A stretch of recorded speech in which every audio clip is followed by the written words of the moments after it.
Can I sit here? A black girl, 8th grade. Lunch tray in hand. Megan Thornton doesn't even look up. God, no. We don't mix with your kind here. Laughter. Sharp. Cruel. Her mama dragged in some broke nobody off the street. Now she calls him daddy. That's not a father. That's a stray dog her mom felt sorry for. Go back where you belong, Harper. Maybe the dumpster out back. You and your fake family would fit right in. Phones rise. Recording. Live streaming. Pat, not a real dad. The whole cafeteria watches a black girl stand alone in a sea of white faces. Teachers look away. No one moves. Harper's hands shake. Her tray rattles. But not one of them, not Megan, not her rich daddy on the school board, knows what her stepfather carries beneath his jacket. In 3 months, on this same floor, every one of them will beg to disappear. If you've ever been looked down on for who you are, stay. Crestwood, Georgia sits 20 miles outside Atlanta. It's the kind of town where lawns stay green year-round and American flags hang from every porch. The houses have 2-car garages and freshly painted shutters. The schools have new football fields and updated science labs. The parents have strong opinions about property values and who belongs in the neighborhood. Harper Underwood is 13 years old. She's in 8th grade at Crestwood Middle School. She likes books more than people, not because she's antisocial, but because books don't ask questions she doesn't want to answer. Books don't look at her like she's different. Books don't whisper when she walks past. Every morning, she sits in the cafeteria before first bell. She opens whatever novel she's reading that week. She pretends not to notice that no one sits with her. She pretends the empty chairs around her are a choice. Harper lives with her mother Denise and her stepfather Will. Their house is the blue one on Maple Street, the one with the vegetable garden in the backyard. Denise works night shifts as a nurse at Grady Memorial Hospital. She leaves for work when Harper goes to bed. She comes home when Harper leaves for school.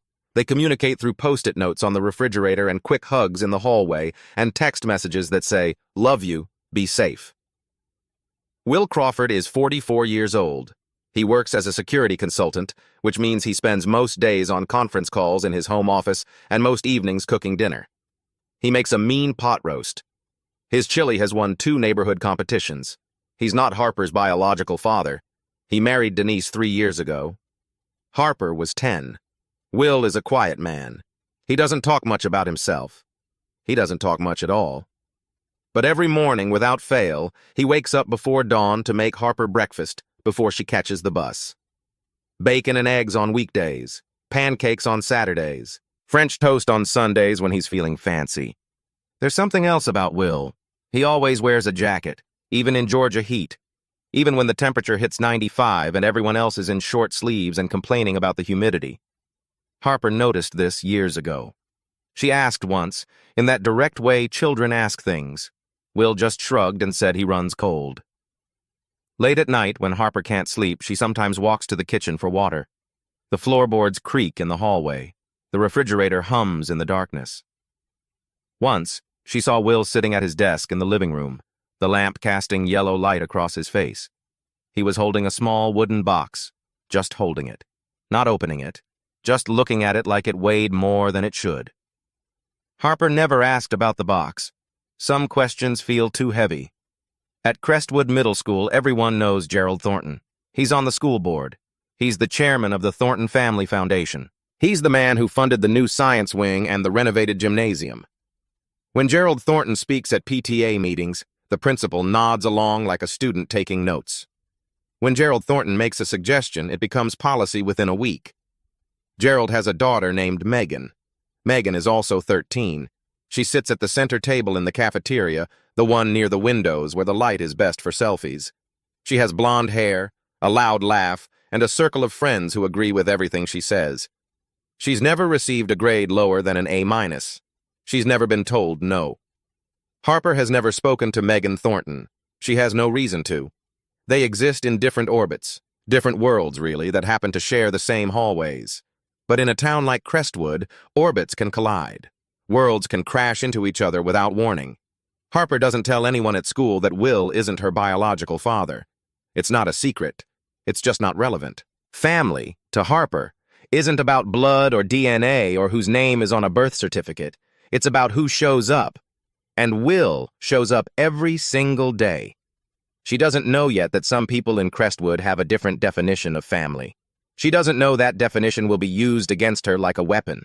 She doesn't know that in 2 weeks, she'll wish she had never mentioned Will Crawford at all.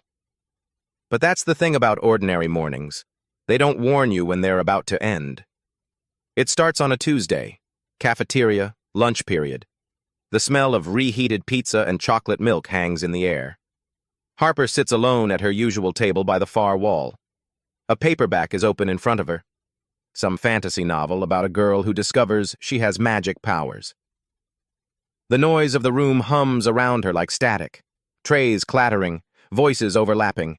Someone's phone playing music too loud until a teacher tells them to turn it off. Megan Thornton walks past. She's carrying a salad and a bottle of sparkling water. Her friends trail behind her like ducklings following their mother. She stops at Harper's table. Her shadow falls across the book. "Hey," Megan says. Her voice is friendly. Too friendly. The kind of friendly that makes Harper's shoulders tense. "I've been meaning to ask you something." Harper looks up. She doesn't close her book. She keeps one finger on the page, holding her place. "What?" "That man who drops you off sometimes. The one with the old truck. The blue one with the dent in the fender." Megan tilts her head, all innocence. "Who is he?" Harper feels her shoulders tighten further. She keeps her voice flat, neutral, giving nothing away. "That's my stepdad." Megan's eyebrows lift. She turns to her friends. A smile spreads across her face, slow and satisfied, like a cat who's found a mouse. "See?" Megan says, loud enough for the nearby tables to hear. "I told you guys, not even a real dad, just someone her mom picked up." Laughter. Sharp and sudden. 5 or 6 voices joining in like a chorus. Harper's face goes hot. She stares at her book. The words blur into meaningless shapes. "My dad says people like them don't really belong in Crestwood anyway," Megan adds.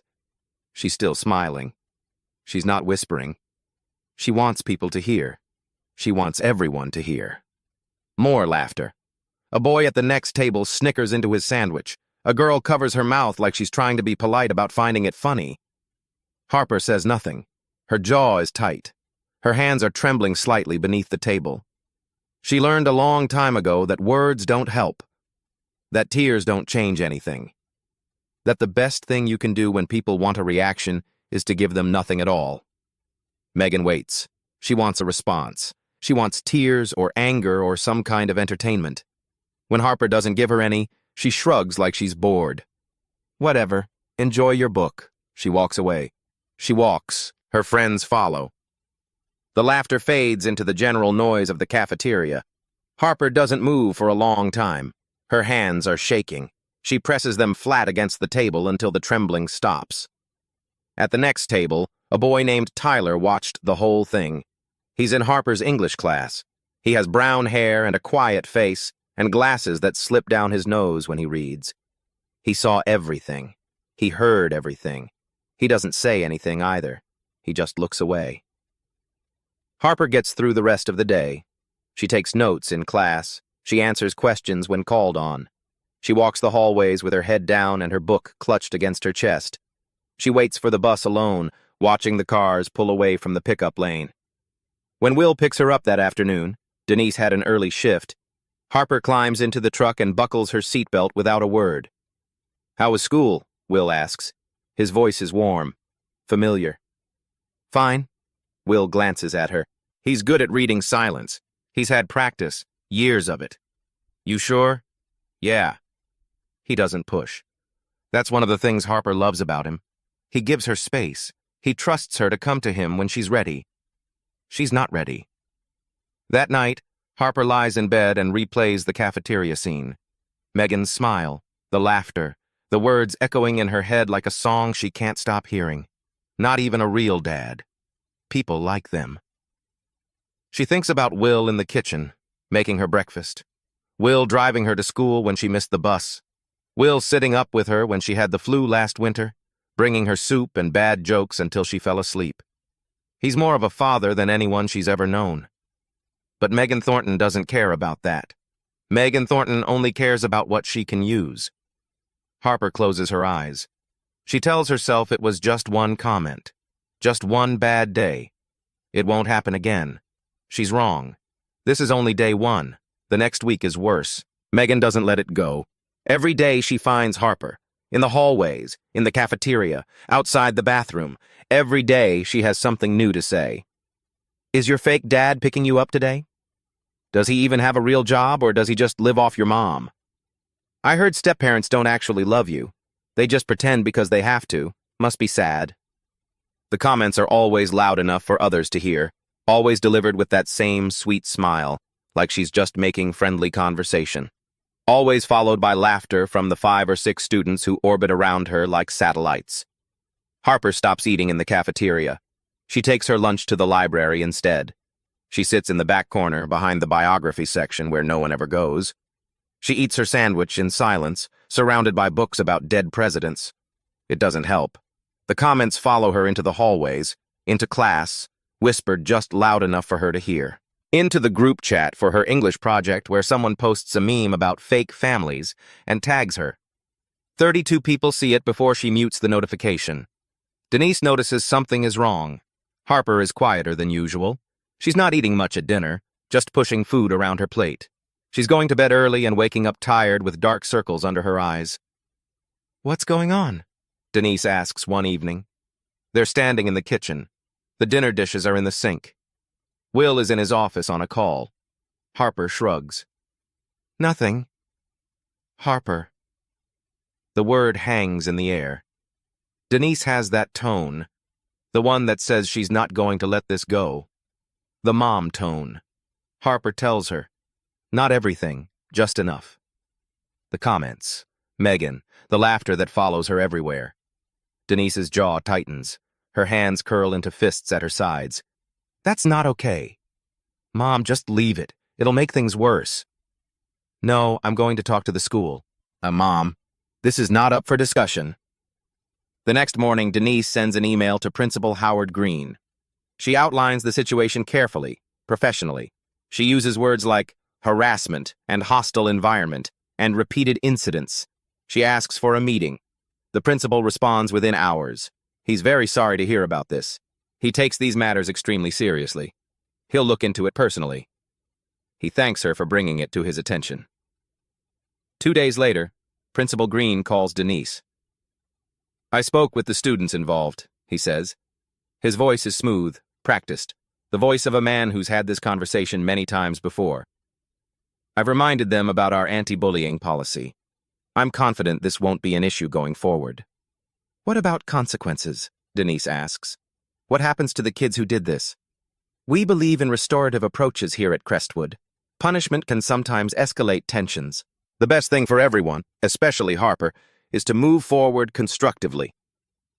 Denise hangs up. She doesn't feel reassured. She's right not to.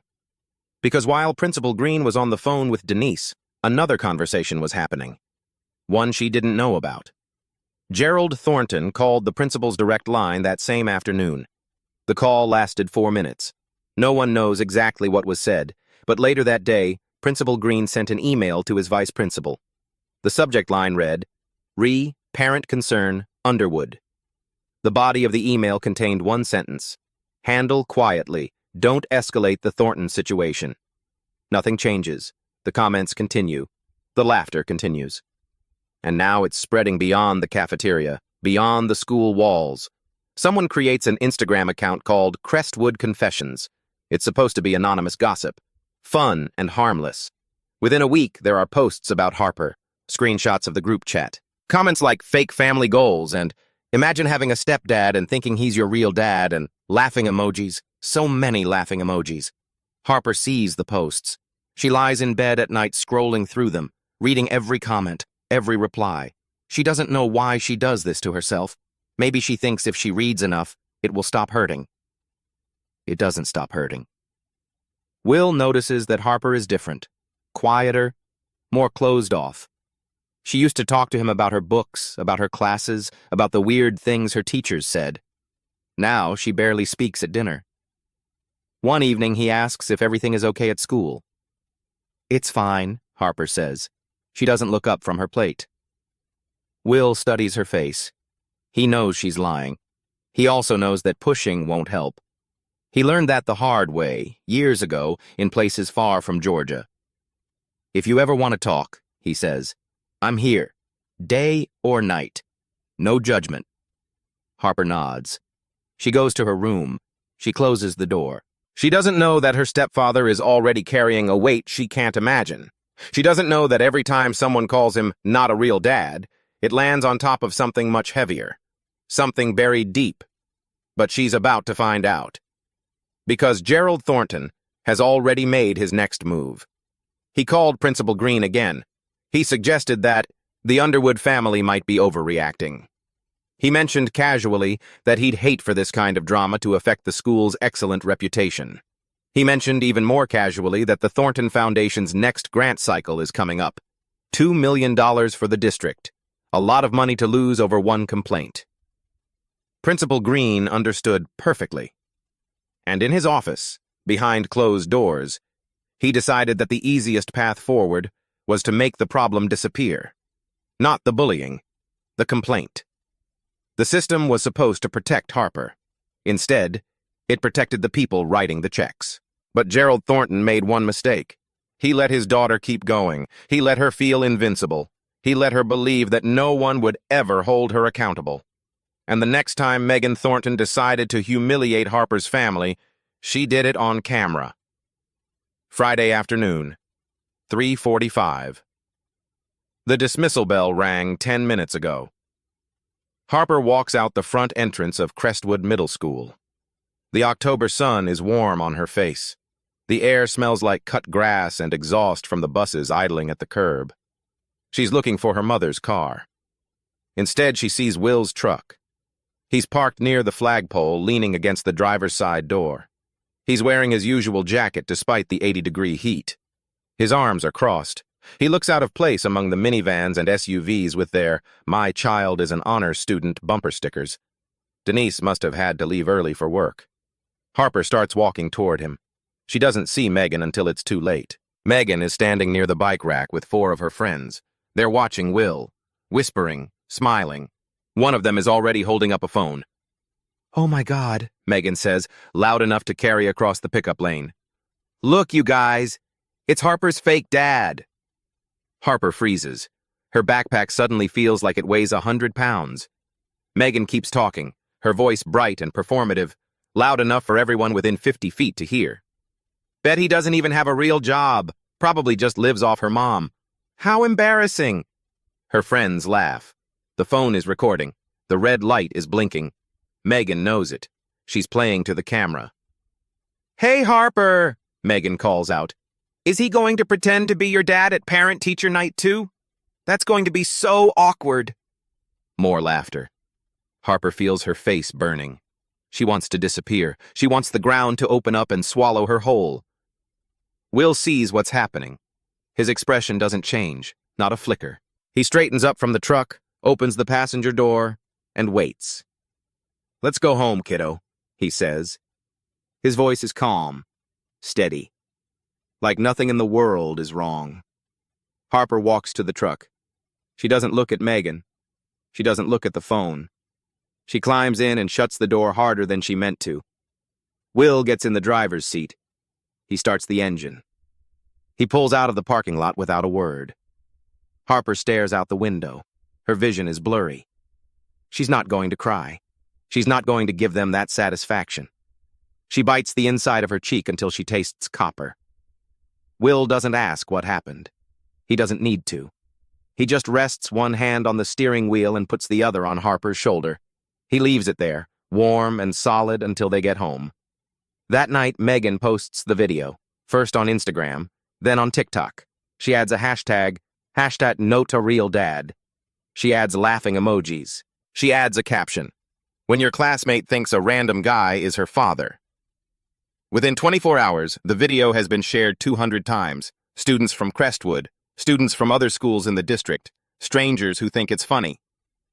The comments pile up like snow in a blizzard. "Imagine being this girl Ilmao." "Fake family vibes for far." "Why is she crying? It's just a joke. Calm down." This is so sad, but also hilarious, Ingel. Harper sees all of it. She lies in bed, scrolling through her phone, reading every word. She reads until her eyes burn and her chest aches, and she can barely breathe. Will sees the video, too. Denise shows it to him after Harper goes to bed. His face is unreadable as he watches. Stone. Those kids, Denise says. Her voice is shaking with anger. I'm going to... Don't, Will says quietly. It'll make it worse for Harper. We can't just do nothing. Will is silent for a long moment. When he speaks, his voice is very soft, almost a whisper. We won't. He doesn't explain what he means. He doesn't know yet himself. But somewhere in Crestwood, someone else is watching that video too. Someone who sees something beyond a cruel joke. Someone who asks questions for a living. Rachel Morrison is 34 years old. She's been a reporter at WGCA, the local news affiliate, for 8 years. She covers education, local government, occasionally a human interest piece that makes viewers cry. She's won 2 regional awards for investigative journalism. She's good at her job. More importantly, she's good at noticing when something doesn't add up. The video of Will Crawford bothers her. Not just the cruelty of it.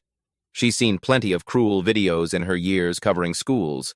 What bothers her is the context. The way the girl filming seems so confident, so untouchable. The way the other kids laugh like they've done this before and know nothing will happen. The way the school's name is clearly visible in the background on a banner.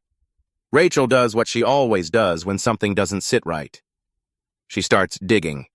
Her first call is to Denise Crawford. She finds the number through public records. Not hard for someone who knows where to look. She leaves a voicemail explaining who she is and what she's looking into. Denise calls back that evening. Her voice is wary, guarded. I'm not sure talking to the press is a good idea, Denise says. The last thing Harper needs is more attention. I understand completely, Rachel says. But I've seen the video, and I've heard rumors that this isn't the first time something like this has happened at Crestwood. I think there might be a bigger story here. Silence on the line. Rachel can hear Denise breathing. What kind of rumors? Denise finally asks. That's what I'm trying to find out. I think there might be more to this story than just some kids being mean. I think there might be a pattern. 2 days later, Denise agrees to meet. They sit in a coffee shop in a strip mall outside town, away from Crestwood eyes. Denise orders tea. Rachel orders black coffee. The shop is nearly empty at 2 in the afternoon. Denise tells Rachel everything. The cafeteria comments, the emails to the principal, the phone call where he promised to handle it. The weeks of nothing changing while the harassment got worse. Do you have copies of those emails? Rachel asks. Denise does. She forwards them that night from her phone. Rachel reads Principal Green's response at her desk, the blue light of the screen reflecting off her glasses. It's boilerplate. Concern and promises and no action. But what interests her is what she doesn't see. Any record of discipline for the students involved, any follow-up, any accountability. She files a public records request with the school district. She's looking for 2 things: disciplinary actions related to the Underwood complaint and financial records showing donations to Crestwood schools. The disciplinary records come back first. There are none. Officially, no incident was ever reported. No investigation was ever opened. On paper, nothing happened. The financial records take longer. When they arrive 3 days later, Rachel spends an entire evening going through them at her kitchen table. Highlighter in hand, coffee going cold beside her. What she finds makes her sit back in her chair. The Thornton Family Foundation has donated $2.1 million to Crestwood Independent School District over the past 5 years. Gerald Thornton is listed as the foundation's chairman. The money has funded new facilities, equipment, programs, teacher bonuses. It's touched every corner of the district. $2.1 million. That's a lot of influence to protect. That's a lot of silence to buy. Rachel keeps digging. She pulls up the school board's meeting minutes from the public website. Most are routine. Budget approvals, policy updates, personnel matters discussed in closed session. But one set of minutes catches her eye. March 14th, 2024. Executive session. Item 7.2. Risk mitigation. The description is vague. Discussion on minimizing PR exposure from parent complaint. March 14th. That's 2 weeks after Denise first emailed Principal Green. 2 weeks after she used the word harassment. Rachel doesn't have access to what was said in that closed session. Executive sessions are private by law. But she knows what risk mitigation usually means in bureaucratic language. It means protecting the institution. It means making problems go away quietly. It means choosing the path of least resistance. She needs more sources, more voices. She starts calling current and former teachers at Crestwood. Most won't talk.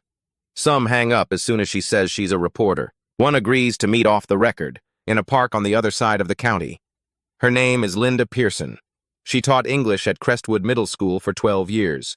Her contract wasn't renewed last spring. No explanation. Just a form letter. "Why do you think they let you go?" Rachel asks. They're sitting on a bench near a playground. Kids are shouting in the distance. Linda stirs her iced coffee. She looks tired, the kind of tired that sleep doesn't fix. "I reported a student for bullying," she says. "Multiple times. I documented everything. Dates, witnesses. I followed the procedures exactly like we're supposed to." "What happened?" "Nothing. The reports went to the principal's office and disappeared. When I pushed, I was told to focus on teaching, not discipline. When I pushed harder, I got a warning about maintaining professional boundaries." "Who was the student?" Linda hesitates. She looks at the playground. Then she says the name. "Megan Thornton." Rachel feels the pieces clicking into place, the picture getting clearer. "And your contract?" she asks. "Not renewed, no explanation. Just a form letter thanking me for my service and wishing me well in my future endeavors." Linda leans forward. Her voice drops to barely above a whisper. "I couldn't help that family then. But maybe someone can now. Maybe you can." Rachel spends the next week building her case. She interviews 3 former Crestwood students who say Megan Thornton bullied them. All 3 describe the same pattern. Reports filed, nothing done. Eventually, they transferred schools. All 3 asked to remain anonymous. She reviews the Thornton Foundation's tax filings. She maps the donations against the timeline of complaints. She documents the school board's closed-door meetings. The picture that emerges is damning. Gerald Thornton has been using his money and influence to protect his daughter for years. The school has been complicit because they can't afford to lose his funding. They've built a system where wealth buys immunity. Rachel has enough for a story, but she wants one more piece, the most important piece. She wants to know who Will Crawford really is. She runs his name through public databases, military records, court records, employment history, background checks. What she finds stops her cold. Her hand freezes on the mouse. William Crawford, Staff Sergeant, United States Army, deployed to Afghanistan, 2011-2012. And then, a single line that changes everything. Medal of Honor recipient. Rachel stares at the screen. She reads it again, and again. The man those kids mocked. The man they called not a real dad. The man they said doesn't have a real job.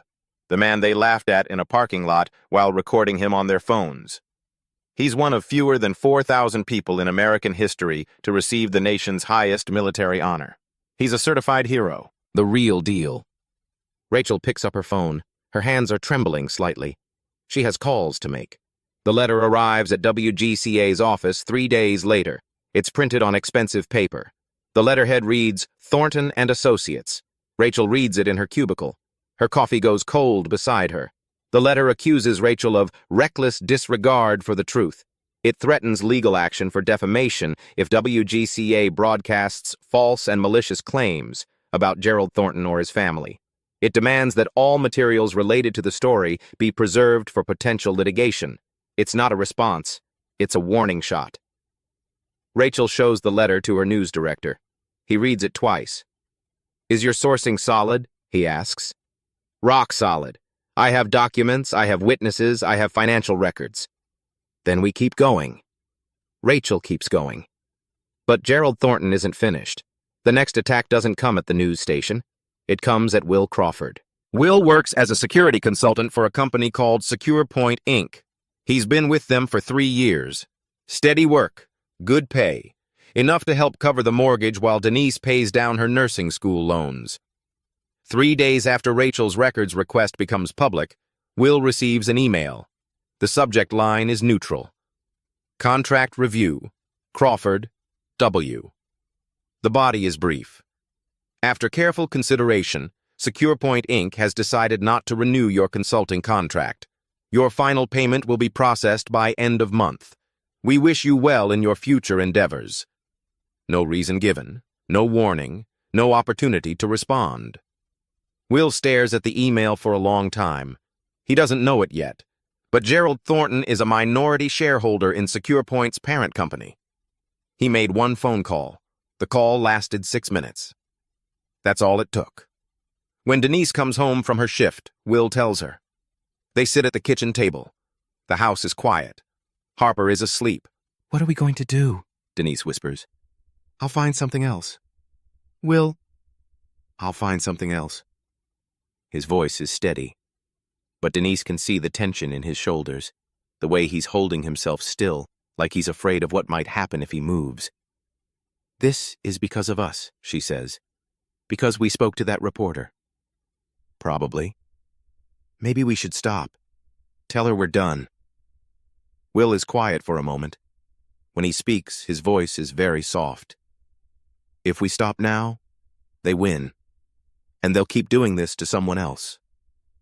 Denise reaches across the table. She takes his hand. "I'm scared," she says. "Me too." The next day, Principal Green calls Harper into his office. She sits in the chair across from his desk, her backpack clutched on her lap. "Harper," he says, "I've been hearing concerns from some parents.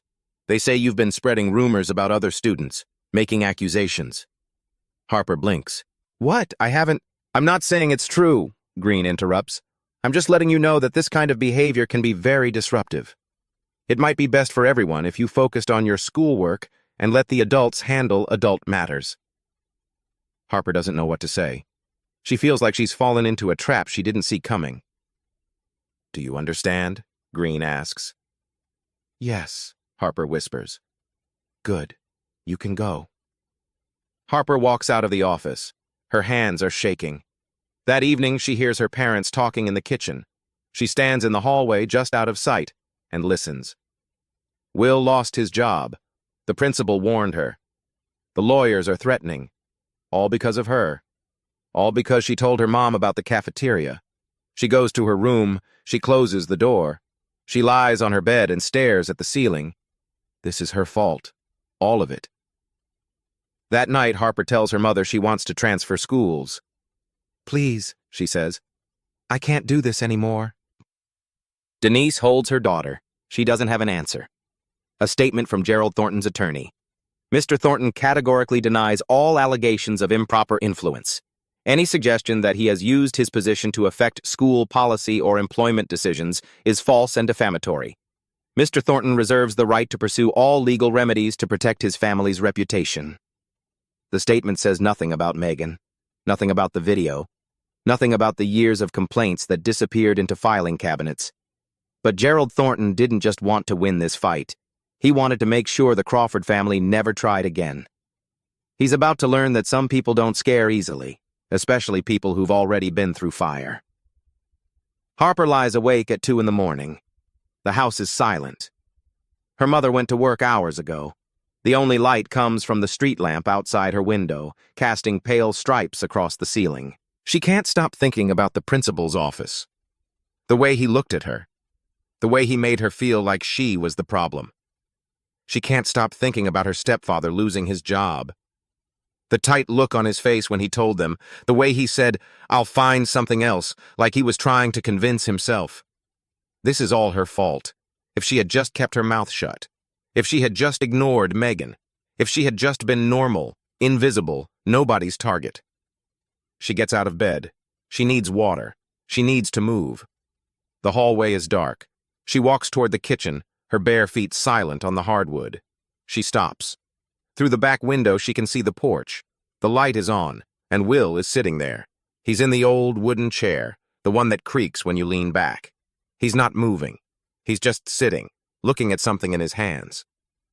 Harper moves closer to the glass. It's the wooden box. The small one from his desk. The one she's seen him hold before but never open. Tonight, it's open.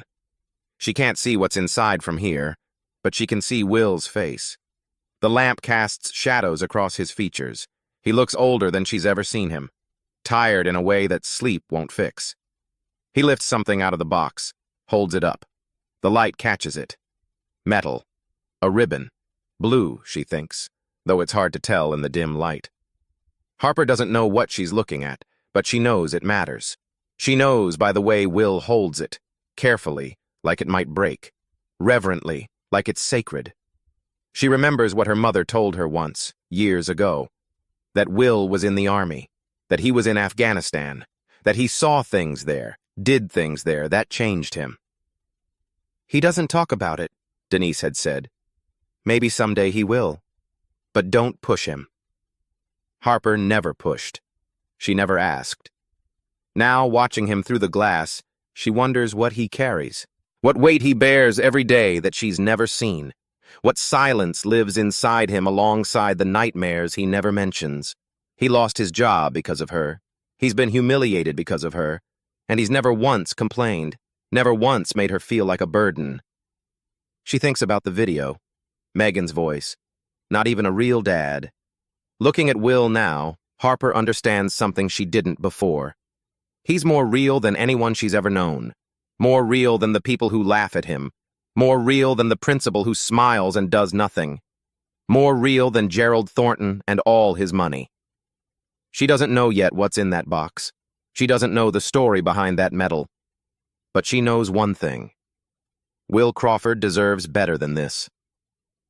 She goes back to bed. She pulls the covers up. She stares at the ceiling until the first gray light of dawn creeps through the window. Tomorrow, she tells herself. Tomorrow she'll be strong enough to fight again. She doesn't know that tomorrow, the fight will find them first.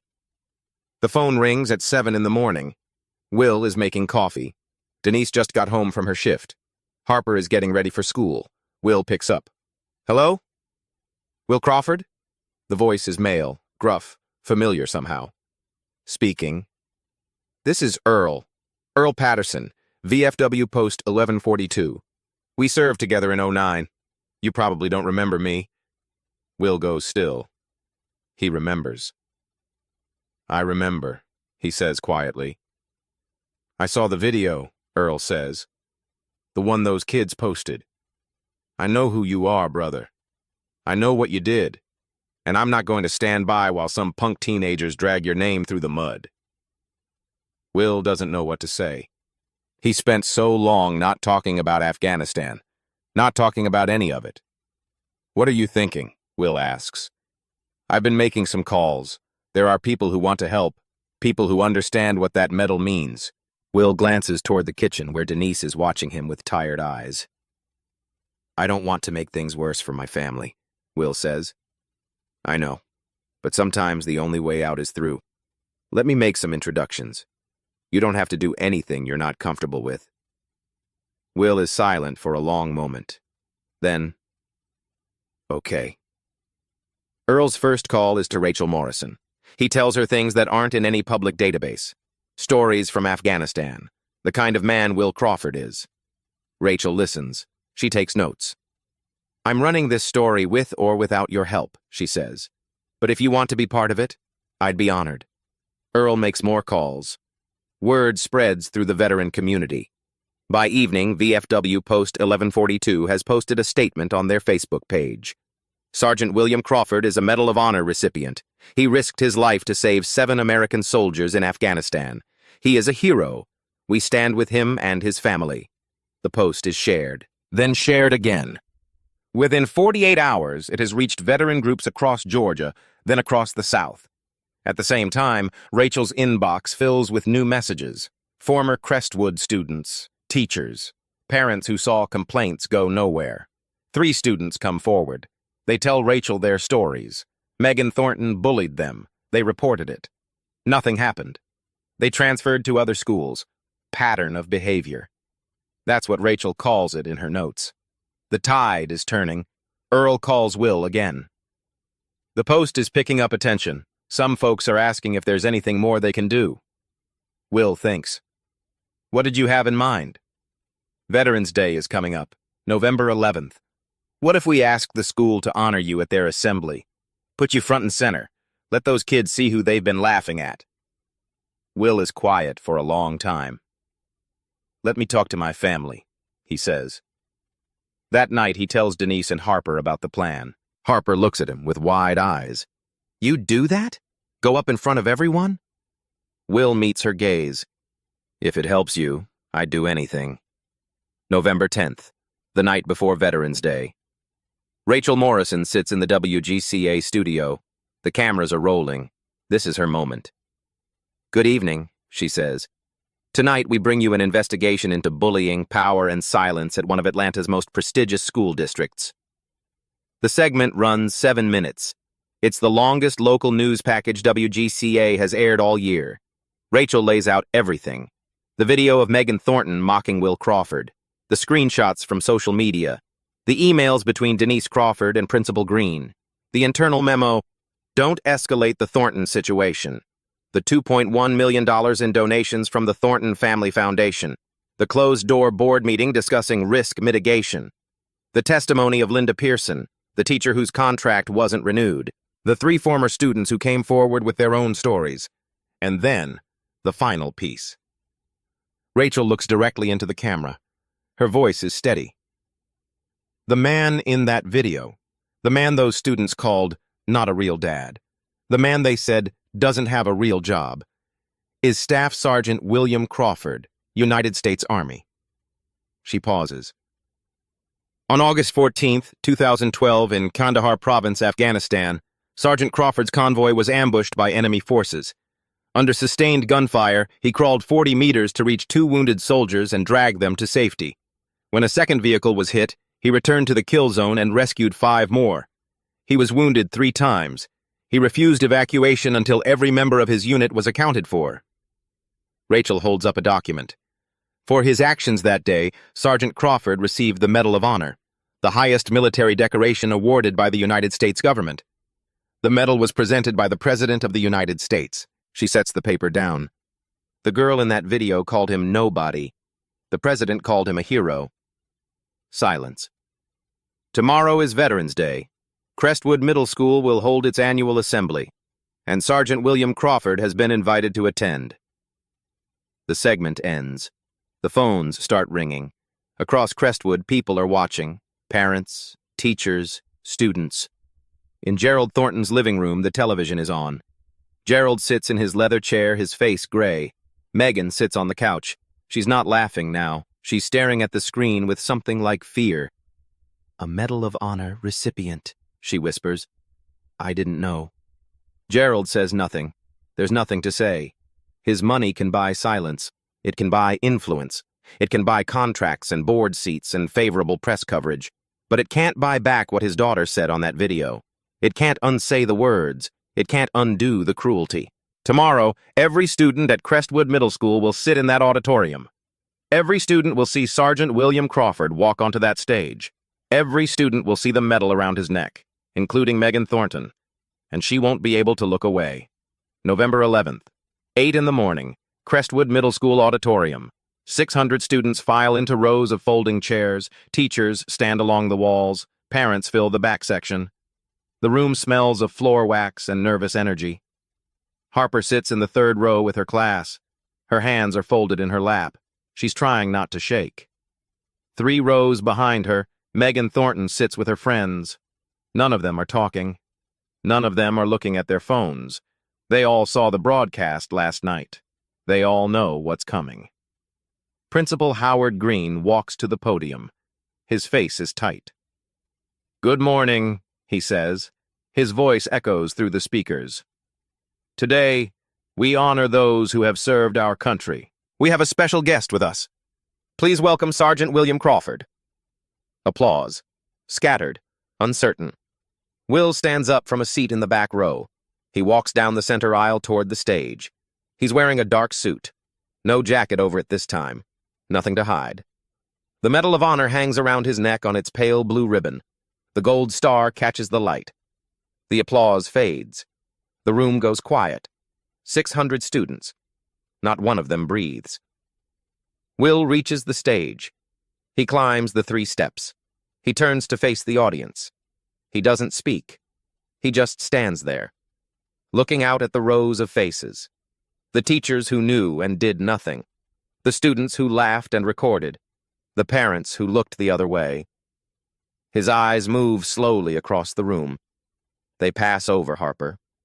She's crying silently. Not from shame, from pride. They pass over Tyler, the boy who watched and said nothing. Tyler's head is bowed. They pass over Megan Thornton. Megan is staring straight ahead. Her face is white. Her hands grip the sides of her chair. Will's gaze rests on her for 1 second. 2. Megan looks down. She can't hold his eyes. Neither can the girls beside her. One by one, the students who laughed in that video drop their gazes. They look at their shoes, their hands, anything but the man on the stage. The silence stretches. 10 seconds. 15. Someone in the parent section starts crying. A soft sound, quickly muffled. Will still doesn't speak. He doesn't need to. The medal speaks for him. Everything he did in Afghanistan, every life he saved, every wound he took, every nightmare he still carries. It's all there, hanging around his neck, shining under the auditorium lights. Principal Green shifts uncomfortably at the side of the stage. He clears his throat. "Thank you, Sergeant Crawford, for your service," and Will turns and walks off the stage. He walks back up the center aisle. He doesn't look at anyone. He doesn't stop. He reaches Harper's row. He extends his hand. Harper takes it. She stands up.